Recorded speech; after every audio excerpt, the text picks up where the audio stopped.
entire intact brain and see what we can identify. So right off the bat, we should, first of all, recognize the cerebrum, right, the most distinct component, right, the largest component of the brain.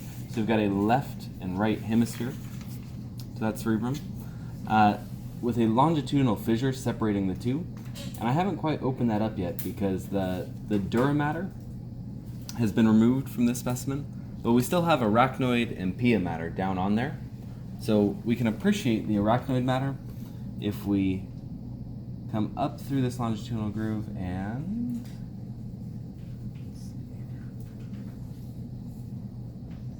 so the arachnoid matter we know is covering everything, right?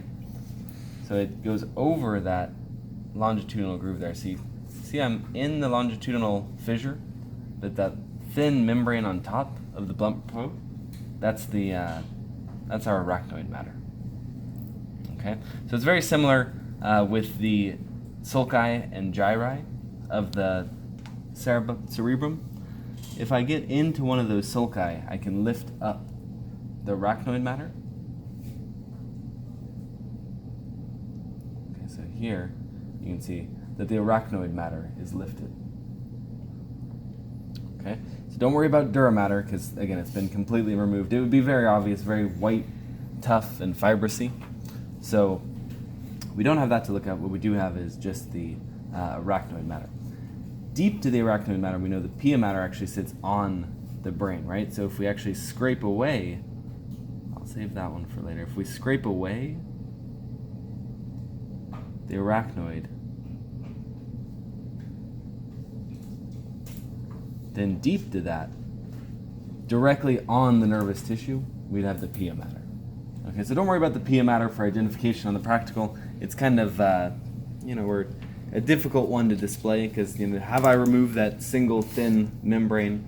I don't know, it'd be tough for you guys to interpret. So don't worry about the pia mater, don't worry about the dura mater, but the arachnoid mater can be displayed here. Okay, so I'd refer to that as a layer. Identify the layer lifted by the pin, probably. Okay, so we've got this nice longitudinal fissure here. I'll go ahead and open it up at this point.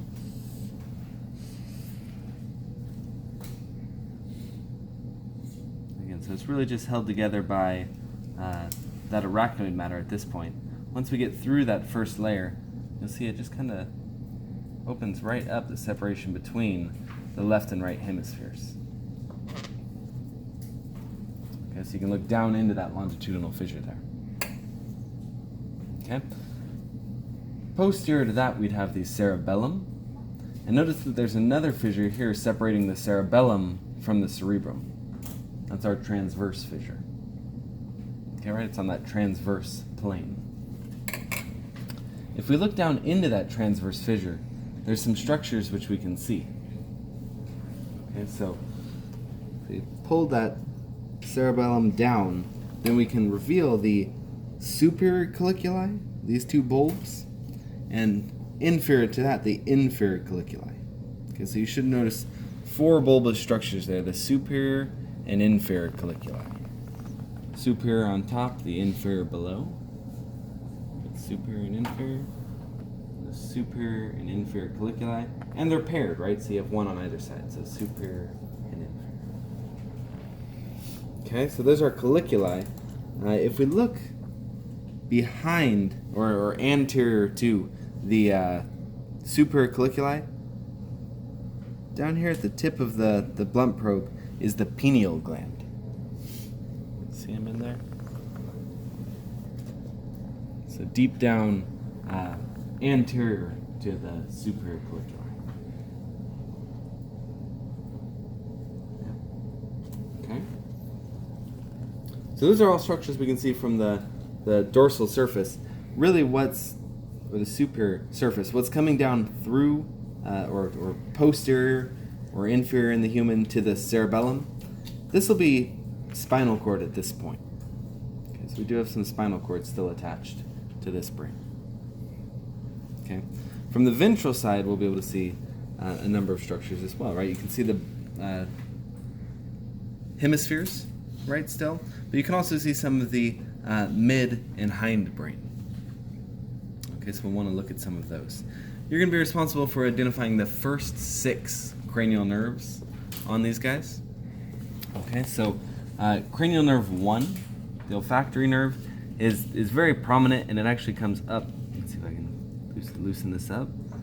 So here's our olfactory bulb coming up off of the hemisphere. Right, it would then go into the nasal cavity, right? Innervate that ethmoidal epithelium, or the olfactory epithelium. Okay, so we have our olfactory bulb, and that leads to an olfactory tract. And the one on this side is a little bit more clear. So you've got a little olfactory bulb coming up off the hemisphere. And then if you follow that bulb down, see that white band of tissue here? That's the olfactory tract, headed back to the piriform lobe of the brain. So just on its way to where that message is being transmitted to. Okay, so olfactory bulb and the olfactory tract of cranial nerve 1.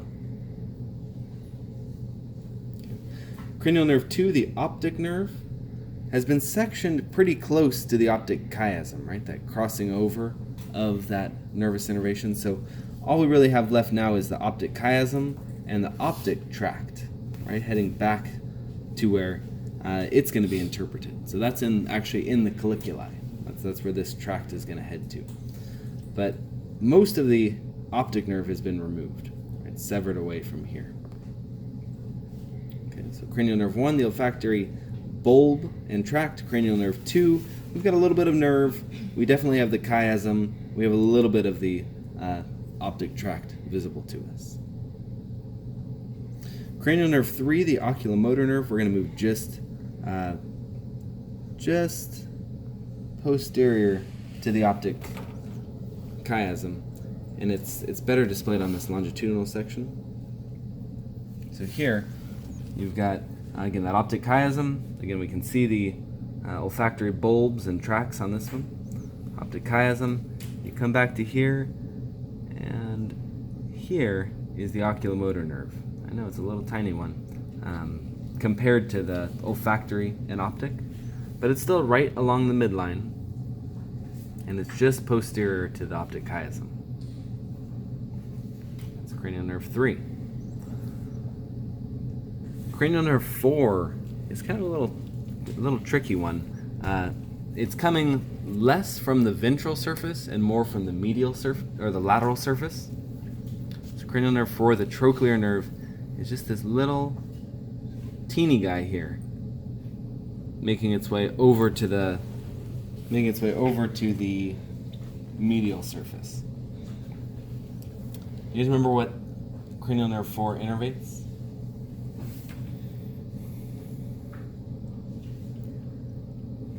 What type of fibers is it carrying? Motor, sensory? Motor, right? So cranial nerve 3 was oculomotor, went out to the extrinsic eye muscles. Cranial nerve 4 to like the lips. It was like the jaw, like you could shoot. Cranial nerve 4 was just to one of those eye muscles, right? The lateral rectus muscle. So just a single skeletal muscle innervated by that nerve. And so the hint's why it's so teeny tiny compared to these other cranial nerves. Okay, so trochlear nerve 4, or cranial nerve 4, the trochlear nerve. Cranial nerve 5, the trigeminal nerve, was that massive one, right? Had a mandibular branch, had a ophthalmic branch, had a maxillary branch. So here we have a nice big root of cranial nerve 5, the trigeminal nerve. Just behind 4, just posterior to it. 4, 5. 5 is located in conjunction with the pons. Okay, well, we'll get back to that later. But the pons is a good landmark for cranial nerve 6, the abducens nerve, because just behind this bulge here, right, the beginning of our hindbrain, is cranial nerve 6, and it's similar to the size of the trochlear nerve, cranial nerve 4. And I've messed up a little bit here. The cranial nerve 4, the trochlear nerve, goes up and innervates the dorsal oblique muscle. So just a single extrinsic eye muscle. The sixth cranial nerve, this is the one that does the lateral rectus muscle. Okay, so but it's similar size to the fourth nerve. So maybe that'll help you keep in mind that, remember, think about their function and why they are the size that they are. Okay, so those are six cranial nerves moving from anterior to posterior down the ventral surface of the brain. Let's see, what else should we look at on the ventral surface? Just behind the optic chiasm is this opening here,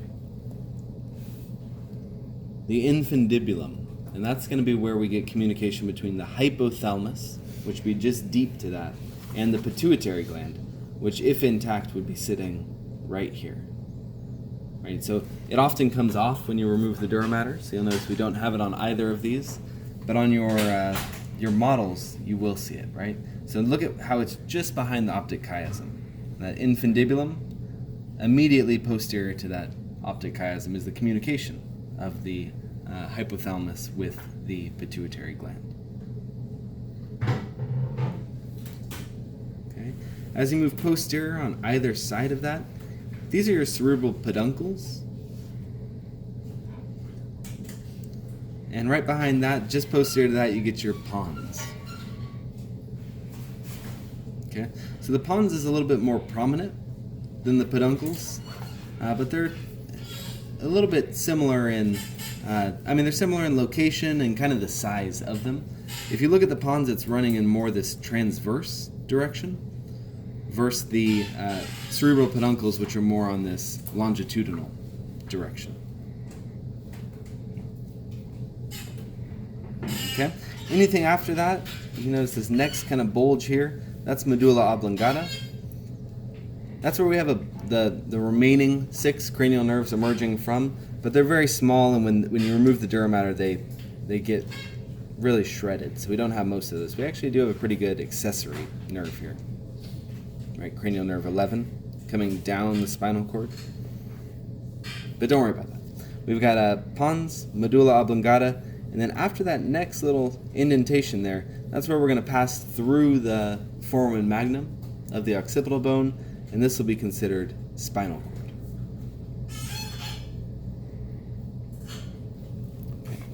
Okay. That prominence of the medulla oblongata versus the spinal cord is a little more clear on this one, right?